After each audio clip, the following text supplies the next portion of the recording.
সূরাতুল আনআম ৮২ নং আয়াতে আল্লাহ সুবহানাহু ওয়া তাআলা বলেন, আল্লাযীনা আমানু, যারা ঈমান এনেছে, ওয়া লাম ইয়ালবিসু ঈমানাহুম বিযুলমিন, যারা তাদের ঈমানের সঙ্গে জুলুমকে সংমিশ্রণ ঘটায়নি। উলাইকা লাহুমুল আমনু, এরাই হচ্ছে নিরাপত্তাপ্রাপ্ত। ওয়াহুম মুহতাদুন, এরাই হচ্ছে হেদায়েতপ্রাপ্ত।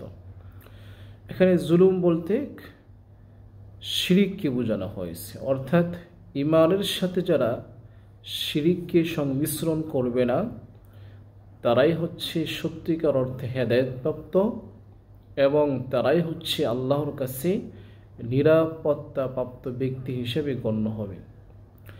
এই জন্যই আমাদের দেশে অসংখ্য মুসলিম রয়েছে যারা নামে মুসলিম, কার্যত তারা মুশরিক।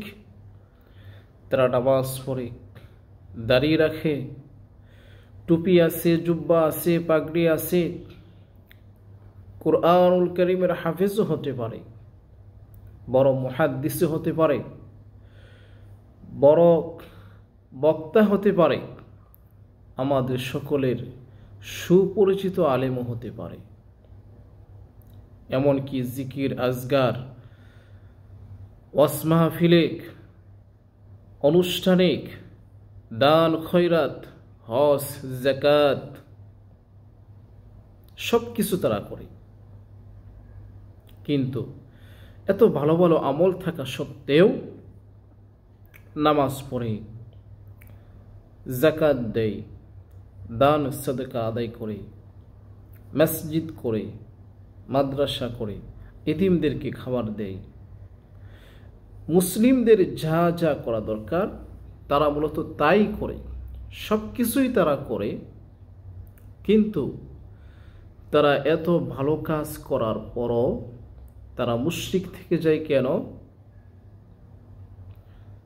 তাদের মাঝে আর মক্কার মুশরিকদের মাঝে যে মিলটা পাওয়া যায়, তো সকল ভালো কাজ করার পরেও তারা পরিশেষে একটি কথা বলে যে পীর ছাড়া তো আল্লাহকে পাওয়া যাবে না। অর্থাৎ আমি যতই ইবাদত করি, যতই দান সদকা করি, হজ করি, যতই ভালো কাজ করি, নামাজ পড়ি, তাহাজ্জুদ পড়ি, কোরআনুল কারীমের হাফেজ হই না কেন, যাই হই না কেন, কিন্তু আল্লাহকে পাইতে গেলে পীর লাগবে। এজন্য তারা পীরের হাতে গিয়ে বায়াত গ্রহণ করে।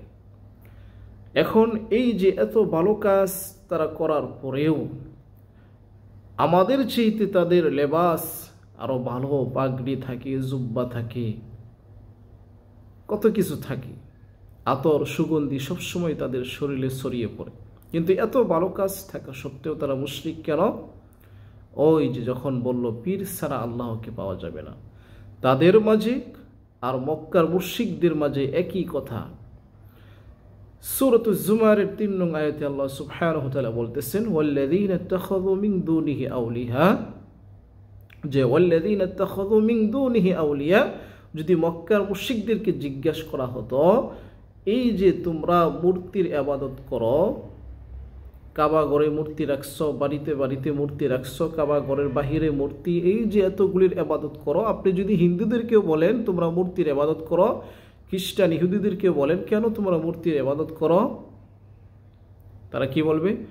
মা না'বুদুহুম ইল্লা লিয়ুকাররিবুনা ইলাল্লাহি যুলফা, এই যে আমরা মূর্তি পূজার ইবাদত করি এর একটা কারণ হচ্ছে মা না'বুদুহুম ইল্লা লিয়ুকাররিবুনা ইলাল্লাহি যুলফা, যে এই মূর্তিগুলো আমাদেরকে আল্লাহর নিকট পৌঁছে দিবে, এই জন্যই আমরা মূর্তির ইবাদত করি। মূলত মূর্তির ইবাদত করি না, মূর্তিকে বায়ামাধ্যম বানিয়ে নিয়েছি যাতে মূর্তিগুলো আমাদের ইবাদতগুলি আল্লাহর কাছে পৌঁছে দেয়, মূর্তিগুলো আমাদেরকে কিয়ামতের দিন সুপারিশ করে। এই জন্যই আমরা এই মূর্তি পূজার ইবাদত করি, মূর্তি পূজা করি। তো মক্কার মুশরিকদের মাঝে এবং যারা পীরের হাতে গিয়ে বায়াত গ্রহণ করে তাদের মাঝে একই, অর্থাৎ তারা এত ভালো কাজ করার পরেও পরিশেষে কি বলতেছে? যে পীর ছাড়া আল্লাহকে পাওয়া যাবে না। এই হচ্ছে মিল। তাই যতই ভালো কাজ করুক না কেন, যদি কেউ পীরের মুরিদ হয়, পীরের হাতে গিয়ে বায়াত দেয়, তাহলে বুঝতে হবে তার ঈমান নেই, তার তাওহীদ ভেঙে গেছে। আর যার তাওহীদ ভেঙে যাবে তার নেক আমল কোনো কাজে আসবে না, যতই সে নেক আমল করুক না কেন। কারণ তাওহীদ হচ্ছে ওয়ান। আপনি যতই জিরো বসান, আমল হচ্ছে জিরো, যতই আপনি জিরো বসান এর কোনো মূল্য নাই। এই জিরোর আগে যদি আপনি 1 বসান তাহলে 10 হয়ে যাবে, 10-এর পর আরেকটা জিরো দিলে 100 হয়ে যাবে, তারপর যদি আপনি 3টা শূন্য দেন তাহলে 1000 হয়ে যাবে, কিন্তু আগে একটা 1 লাগবে, সংখ্যা লাগবে।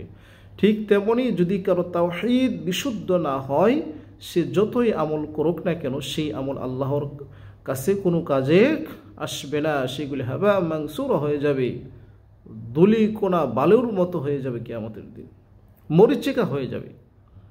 তাই আল্লাহ সুবহানাহু ওয়া তাআলা আমাদের সকলকে সর্বসময় বিশুদ্ধ তাওহীদকে বোঝার তৌফিক দান করুক, এবং আমরা যেন আল্লাহ সুবহানাহু ওয়া তাআলা যেইভাবে বলেছেন এবং আল্লাহ রাসূল সাল্লাল্লাহু আলাইহি ওয়াসাল্লাম আমাদেরকে যেইভাবে আমল করতে বলেছেন, আমরা যেন সেইভাবে আমল করতে পারি। আল্লাহ সুবহানাহু ওয়া তাআলা আমাদের সকলকে সেই তৌফিক দান করুক, এবং সর্বোপরি পীর পূজা, মাজার পূজা থেকে, ব্যক্তি পূজা থেকে আমাদের সকলকে দূরে সরে আসার তৌফিক দান করুক, আমিন।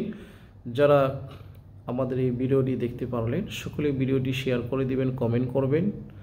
আল্লাহ সুবহানাহু ওয়া তাআলা আমাদের সকলকে দ্বীন প্রচারে সহযোগী হওয়ার তৌফিক দান করুক, আমিন।